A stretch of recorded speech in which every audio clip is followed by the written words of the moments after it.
Here at the Last Respawn Show, not only do I play games and do stunts and do a bunch of other things, I like to cover news and reviews, so let's activate it. And as always, my Discord chat line is open should you want to call in and chat with me with any headlines or news or reviews that I'm talking about.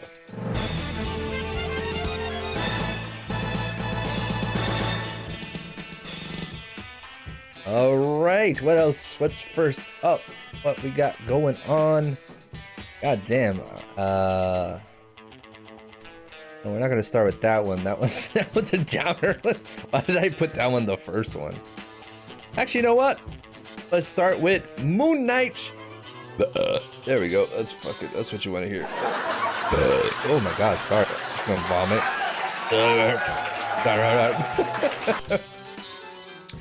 Moonknight just released onto Disney Plus today, and I got a chance to watch the first episode, and I must say, I don't know shit about Moonknight other than he has split personalities and he's like a fucked up mummy Batman kind of thing, but I was very intrigued by the first episode. Kind of wish there was 2 episodes, to be honest, but I'll get into that a little bit. Oscar Isaac is fucking amazing. Of an actor. Like, he is a completely different character. He is not the Poe Dameron type. I mean, you know, I've seen him in a few movies. He's definitely a good actor, but here he is really shining in this character. And we've only met what else? You know, you meet a couple of his personalities in this. Not I don't know how many personalities he has. I don't know shit about this fucking character. But it was the very first intriguing episode. Pretty much, it just gives you a little look into Stevens. This is gonna be a complex thing to talk about because he has multiple names in the show. That's the thing, is that fuck with me and people. But the whole thing of the show, which is kind of hard. He does have split personalities. This show is very heavily rooted in Egyptian culture, which is a really cool angle for the MCU. And it seems to be mature. Now, this is one of the things Kevin Feige and Marvel is saying, like, this is going to be a little darker. It's going to be a little bloodier. It was. I was kind of expecting a little more. I feel like it will get there. Or it might not. I'm not sure.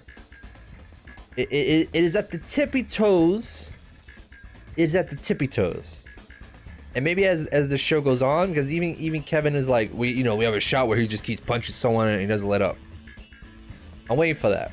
I want to see that. I want to see how insane Moonknight is. We do get a glimpse at the Moonknight costume, which looked alright.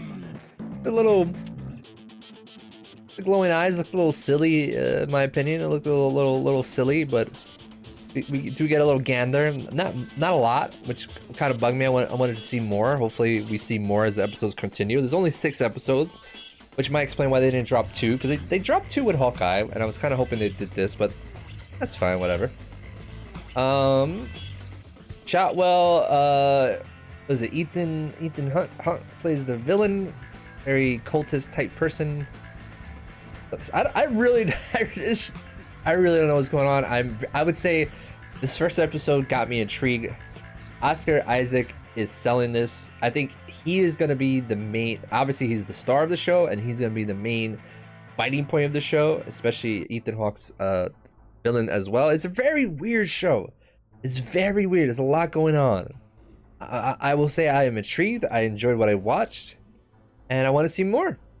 And yeah, I hope it gets more mature and brutal. It definitely had some bloody parts, which I was, a bit of a first. And a good segue to my next story, a little bit of a controversy going on Disney Plus, when people realized that a scene in Falcon and the Winter Soldier had been censored. Right here on screen, you'll see the original and the updated. And I have the article right here to give you a little bit what happened here, because people were like freaking out. I was like, what the hell? What is Disney doing? I don't know. They might be testing something out. It's cool when I have these. Okay. So according to Disney, that it was censored by accident, but will be restored. Blah blah blah. Squeaky clean. That's why it didn't come as a shock when reported earlier this week Disney had edited out 2 violent scenes from the Falcon and Winter Soldier a year after its premiere. In one scene, Bucky Barnes goes from impaling a female goon on a shipping container to merely hurling in a direction. Excuse me. Another scene from episode 3 moved the blood from a dead Hydra scientist and closed the once open eyes of his corpse. It was understandable that Disney wouldn't want young Marvel fans to take in such imagery, even if the idea of censoring television film after the fact with no notice is nothing if not Orwellian. However, the official word from the House of the Mouse now stated these alterations were not intentional in any way. Ryan Parker of The Hollywood Reporter talked with source revealed a software control issue as the supposed culprit. The show assuming returns to its original vision as soon as possible. So supposedly it was a software control issue and the wrong file was recently published and accidentally being corrected immediately. A company as large as Walt Disney distributes its wares across the world, so the idea that some sort of trimmed episode meant for international owners would find its way to an American streaming service isn't out of question.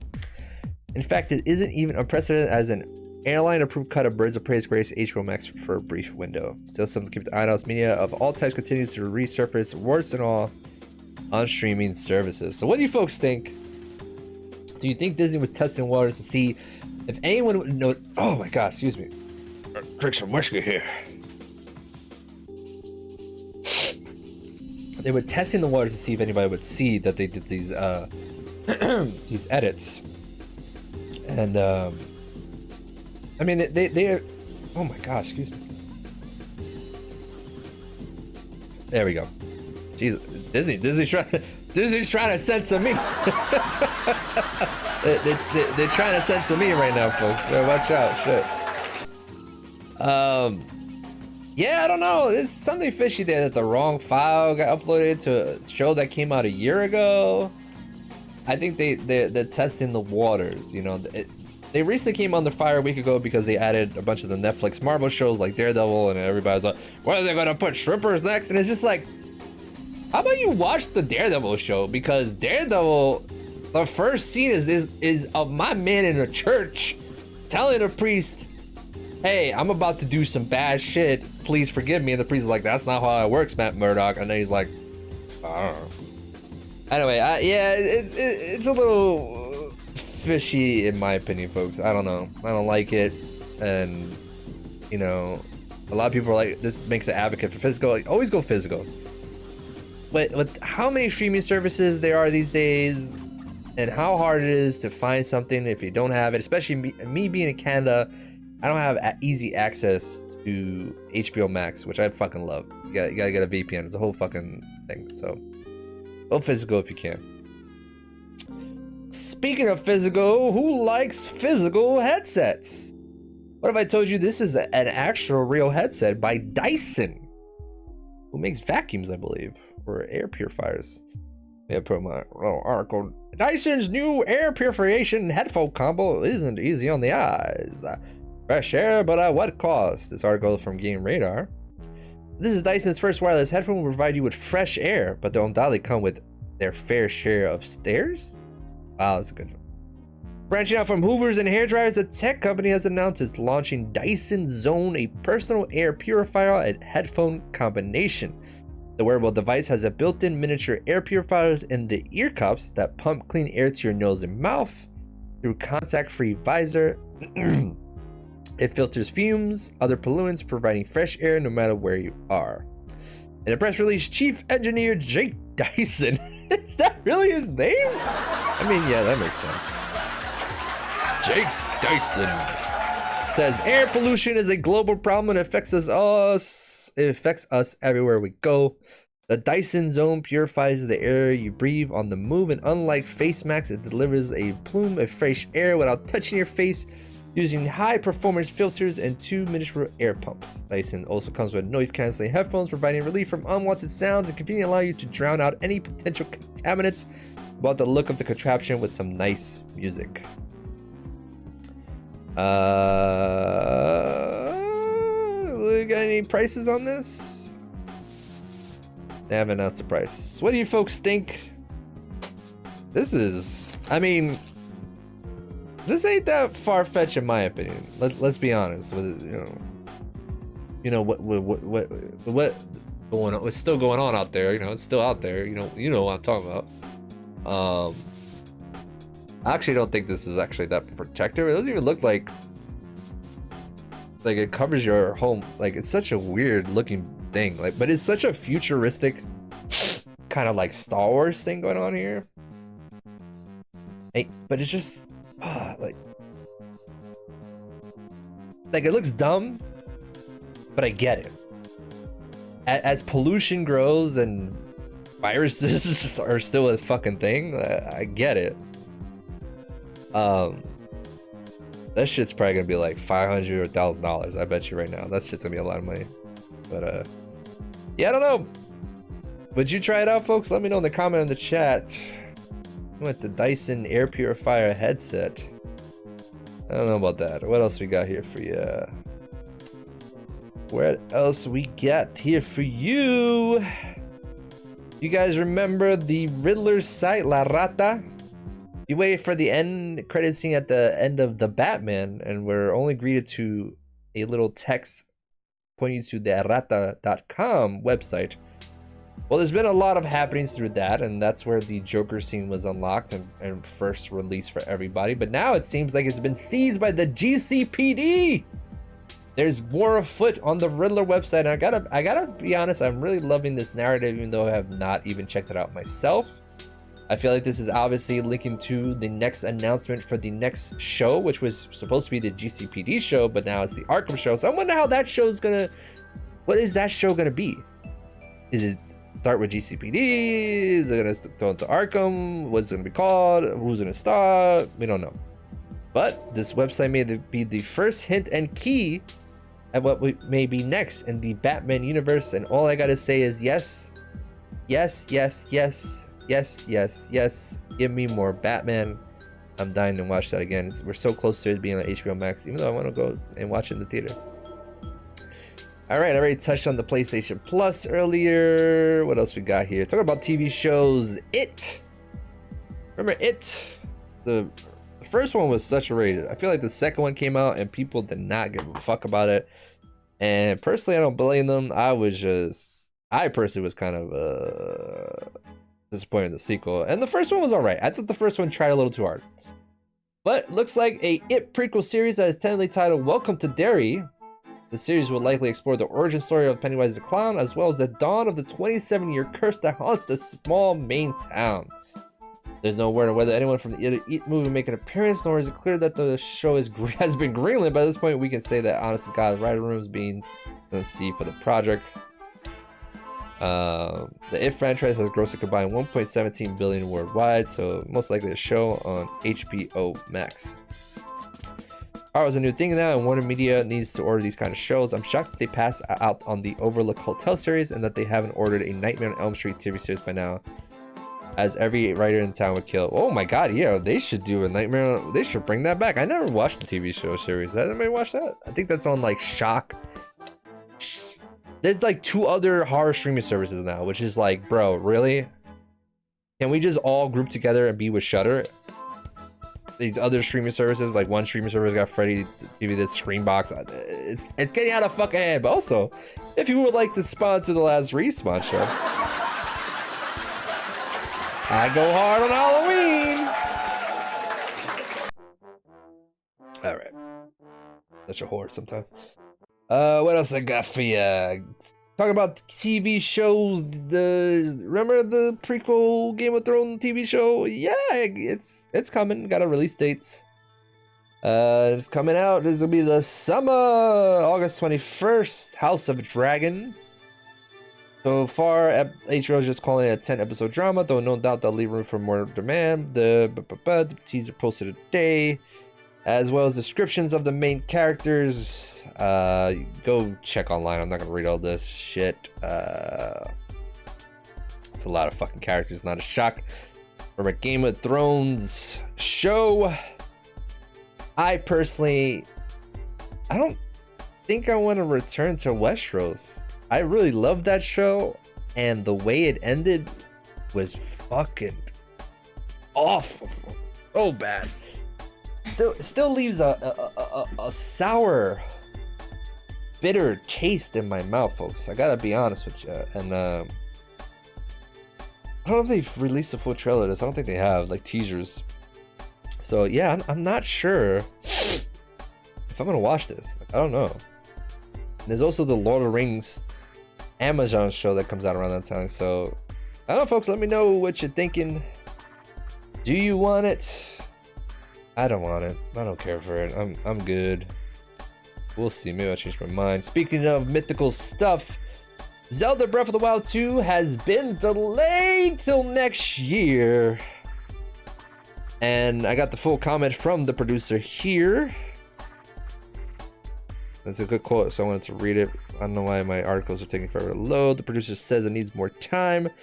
For those of you who have been looking forward to the release this year, we apologize, Anomi said. As previously announced, the adventure in the sequel will take place not just on the ground as in the previous game, but also in the skies above. However, the expanded world goes beyond that, and there will be an even wider variety of features you can enjoy, including new encounters, gameplay elements. In order to make this game's experience something special, the entire development team is continuing to work diligently on this game, so please wait a little while longer.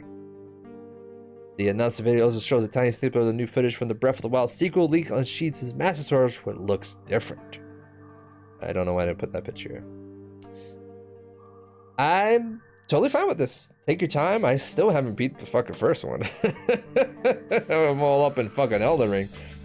I think Elden Ring might have played a factor into it too, but Nintendo lately has been taking their time, which is fine. Take your time. Zelda's a big game, big fucking game. Watch me blow my nose. Live on here. There we go. So yeah, take your time. Fuck. What else we got? All right, so I saved this one for last because kind of a bummer.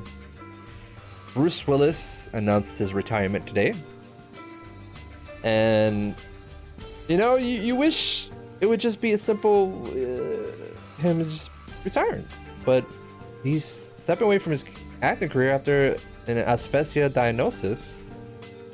And asphyxia diagnosis is a disease where it leads to the loss of the ability to understand and express speech.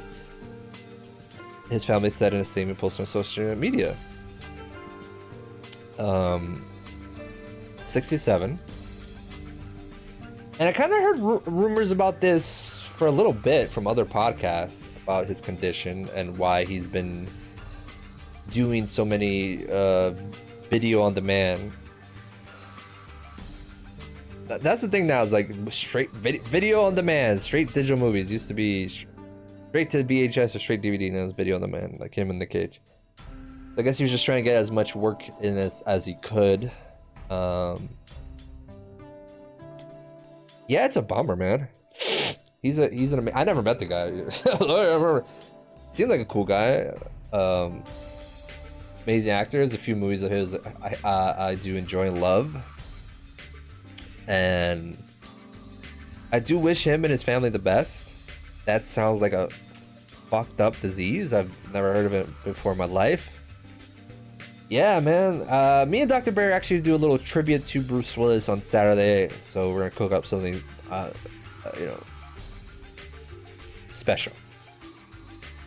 Yeah, it's a bummer, man. I hate to end it on a bummer here, but that is the last headline there, and I wish Bruce Willis and his family all the best, and I hope he has a good retirement. He gets to actually enjoy his retirement. He's done a lot. He's been in a lot of movies, a lot of great classic films that will withstand the test of time. And the day, no one will forget Bruce Willis ever, because he is an amazing actor. Yeah, and it's just a bummer, man. That sounds like 2022, you know, you feel like they would have cures for everything or something. We're so behind and shit, and like I don't know, it just feels like we make more progress in war and destroying things. I don't know. They ask you how you are, you just have to say that you're fine when you're not really fine, but you just can't get into it because they would never understand. I'm sorry. I'm such an asshole. But I really meant everything I said, even though I'm a bit of a nihilist. Anyway, folks, that was news and reviews. If you want me to cover anything next time, let me know. I don't cover anything politics or real. I try to keep it light and entertaining. It'll be live Saturday, and Dr. Bear's got the fun. Anyway, let's...